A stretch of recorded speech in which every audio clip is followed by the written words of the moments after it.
Okay, so good afternoon, everyone. I would like to join Maria and Rinchen in welcoming Mr. Imran Khan, Chairman of the PTI. And I would like to say that we share your passion, we share your conviction, we share your struggle to make Pakistan a better country, more educated, more democratic, more progressive. And in the same vein, we've been working to bridge this gap between the Pakistanis who are based overseas, who have expertise, who have experience, who have knowledge, and we believe that this needs to be shared with their counterparts, students in Pakistan. All great countries have been built with an excellent education system. And it's also important to improve the quality of information, which is why we have come up with this initiative which we have named Pakistan Knowledge Initiative.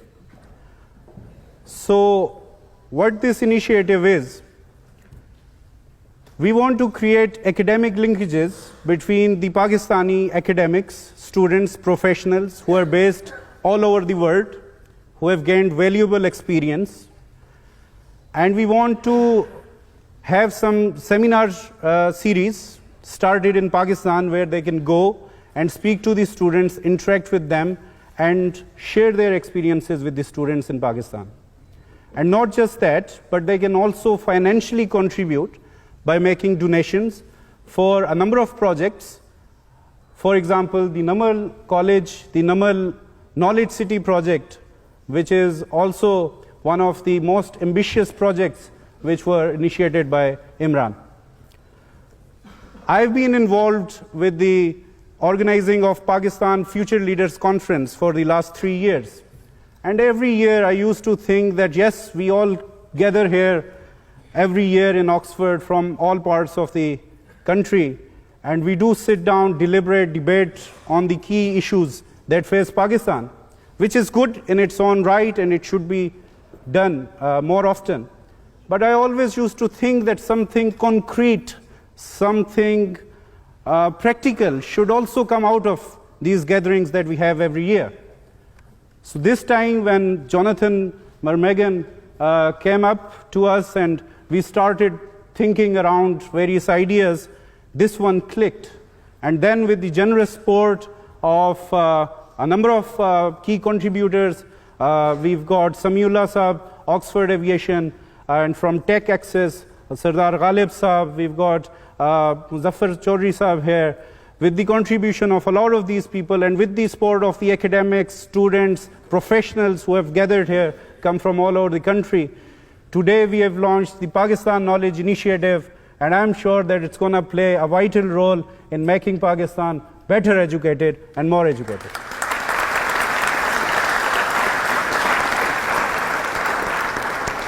So I don't want to take a lot of your time. I understand that we are all waiting for Imran. So I'd now like to invite Imran to address the Oxford Union.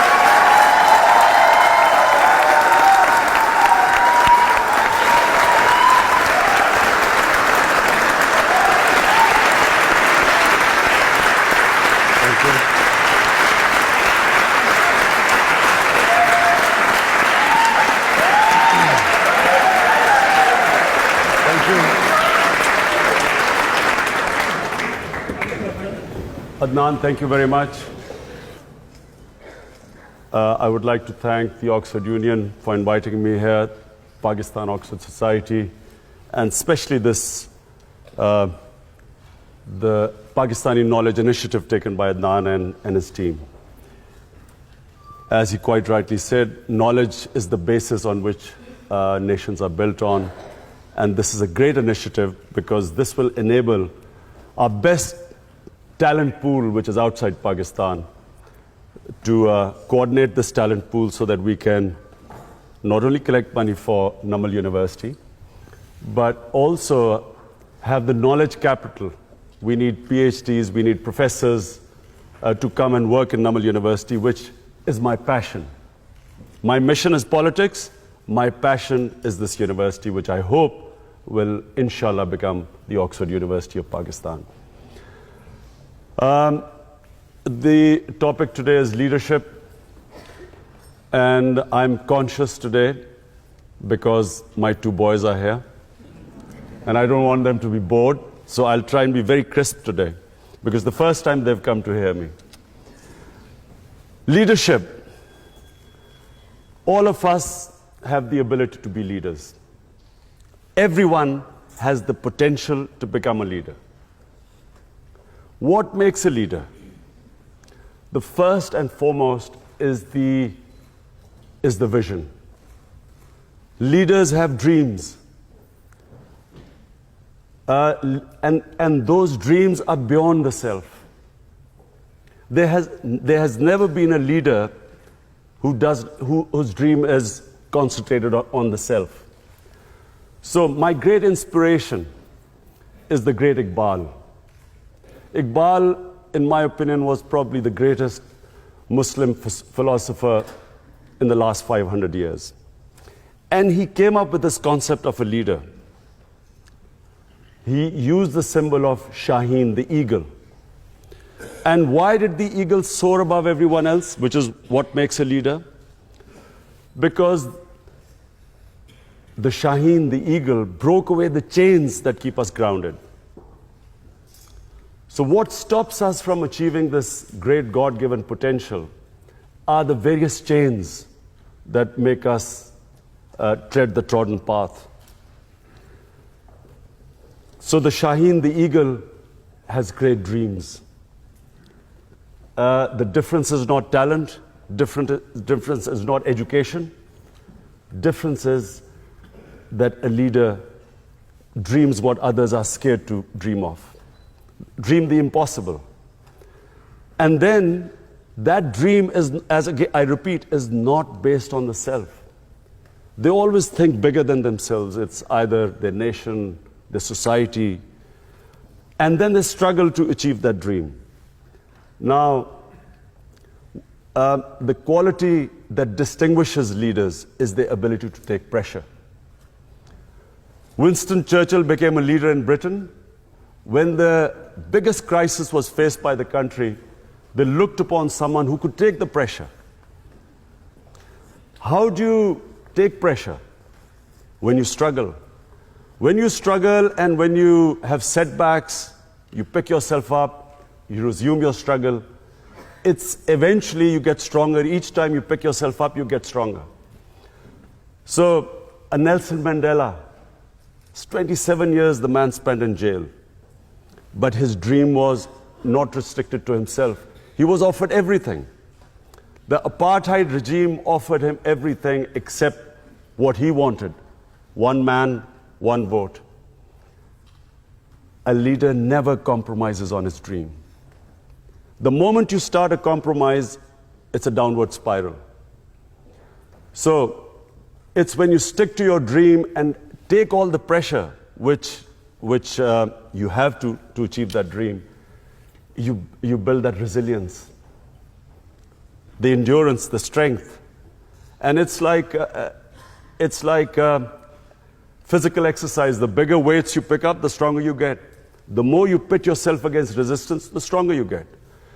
But above all, no one has ever achieved anything who's always put himself before the society. So whether it was our great leader, Muhammad Ali Jinnah, Quaid-e-Azam, he was dying of TB. He never let anyone know that he was dying because he realized that he was the only one who could have achieved the dream of Pakistan. So it wasn't for him. The dream for Pakistan was not for himself because he was already dying of cancer, of TB. The dream was something beyond the self. And so was Gandhi, another great leader. Mandela, our prophet, peace be upon him, the greatest leader. When he struggled for 13 years, every hardship he faced in these 13 years. And eventually when he headed the state of Medina, and all the hardships they faced, but when he was in the 10 years when it was at the peak of his power, The famous address at Arafat, where 100,000 people standing and him addressing them from the Mount of Arafat. And he asked the people, can you bear witness in front of God that I have conveyed his message to you? So the 100,000 people said yes. And then people started crying. They started crying because they realized that he had just come to deliver a message. The objective was not power. He still lived in that little house, which was that Masjid al-Nabi, the little few rooms which he had when he came with nothing. So it was never for the self. And the moment he had achieved his mission, everyone cried because they knew that he was going to go. Similarly, if you look at any big name, they had a bigger vision. So number one is the vision. Number two, a leader can only achieve his mission if he conquers his fears. The biggest impediment in the way of people achieving their mission is that they get scared. They get scared of humiliation, failure. A lot of people don't attempt things because they're scared that people will laugh at them. People get scared because they're scared they'll lose their livelihood. I'll lose my job, I might not get a better job, and so they don't take a risk. And then, of course, above all, the greatest fear of death.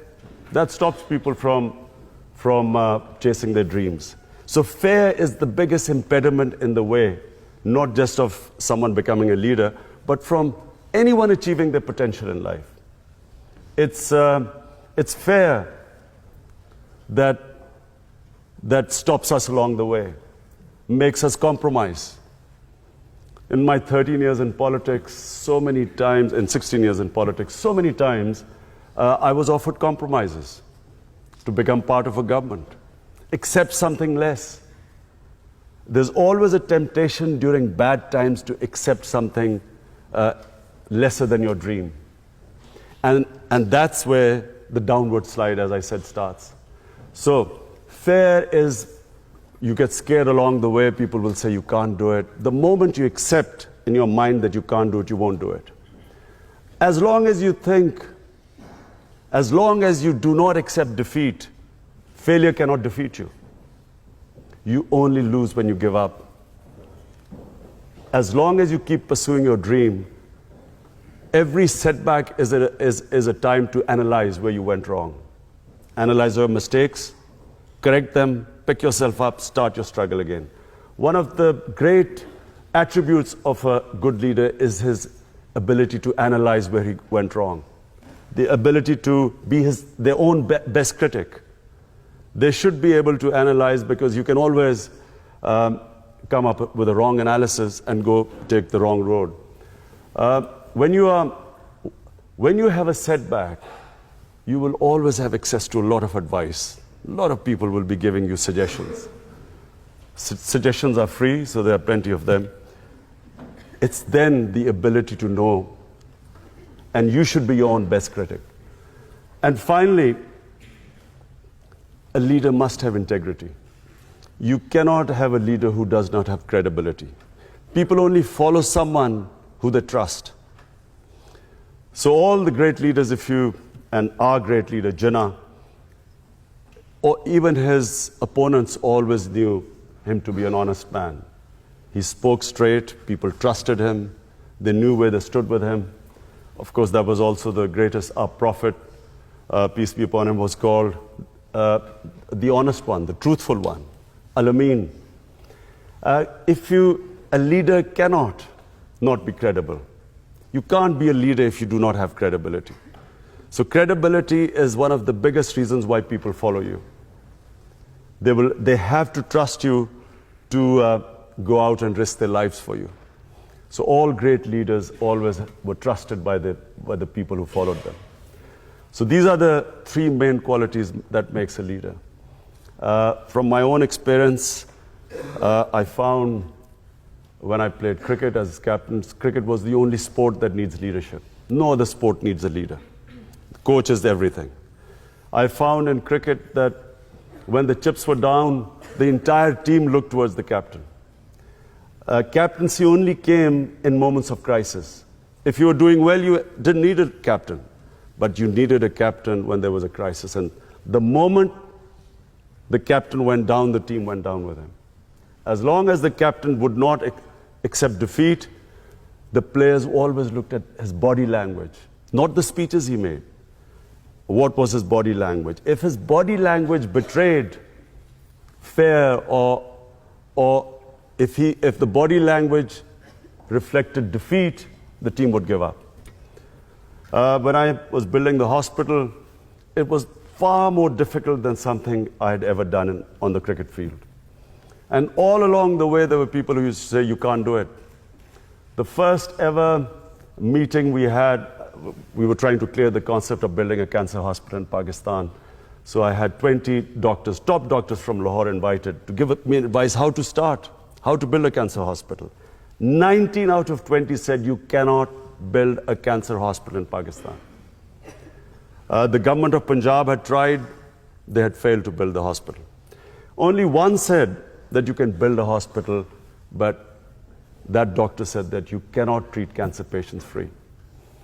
Today, Shaukat Hanum is the only private cancer hospital anywhere in the world where 70% of patients get free treatment.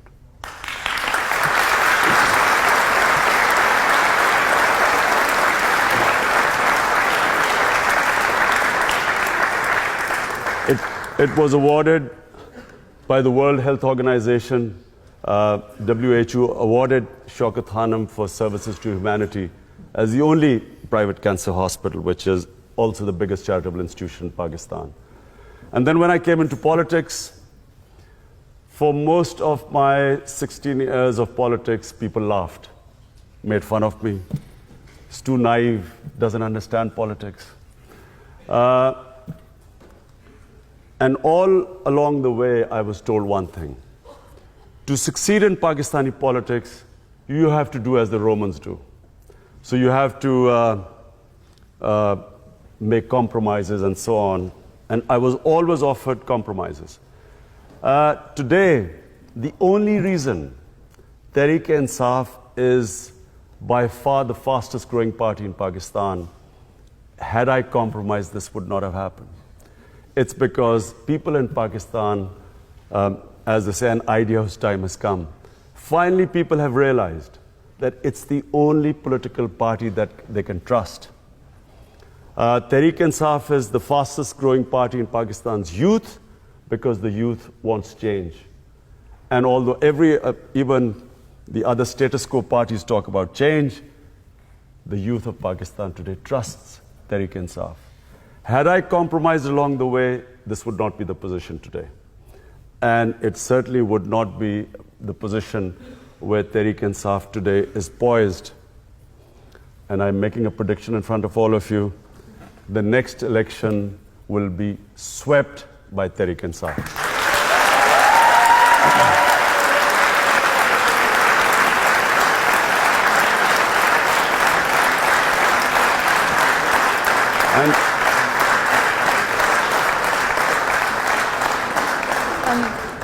On behalf of both the Oxford Union, Oxford University Pakistan Society, and I think everyone here, I wanted to say a huge thank you, Imran, for coming today and for giving this hugely inspirational talk. I really think I speak on behalf of everyone here when I say that your thoughts on leadership, on overcoming every single fear that we have, and on standing up for what is right are things that we all need to think about a lot, especially for those of us who are students and are looking towards going perhaps into politics later on.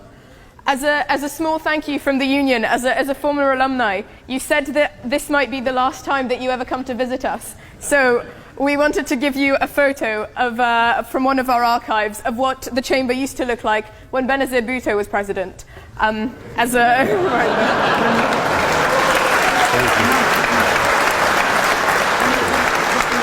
Thank you.